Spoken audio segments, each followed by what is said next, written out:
Temperatures today, again, we're not going to vary all that much from what we saw yesterday. Lower 80s in the forecast with those winds fairly light, around 5 to 15 miles per hour. They're not going to be very good at transporting some more moisture up from the south. So that humidity going to remain at bay like we're seeing out there right now. Here's a look at those dew point temperatures in the upper 40s to around 50 degrees. We usually draw that comfort line right around 60, and we're well below that here Monday morning. Just a few high clouds kind of floating in and out, as you can see from visible satellite. Now looking out towards the Panhandle, a few more clouds and maybe a sprinkle starting to get going in Sheridan County, but it is going to be out in the Panhandle that they'll see the better chance for some stronger storms throughout the afternoon and evening hours.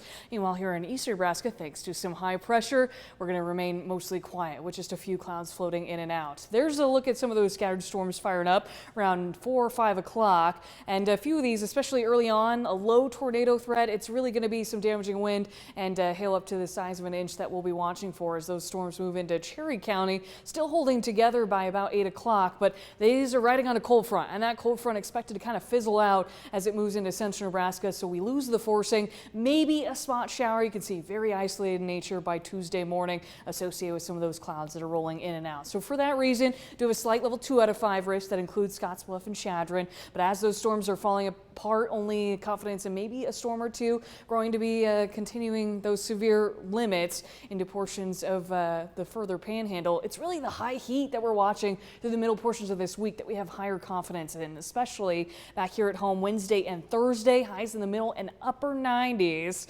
Haven't seen that heat yet this year, and certainly will be something we need to prepare for as heat indices will be approaching the low 100s by Thursday. So it wouldn't take a whole lot. It's not going to be oppressive heat, but it wouldn't take a whole lot more humidity to see those temperatures rise into the low 100s when you're talking about high temperature right around 98 degrees. But then through the rest of this weekend, cooling down, especially into Friday, upper 80s, and then more storms in the forecast for Saturday and Sunday that we'll have to keep in mind with things like the College World Series and Father's Day right around the corner.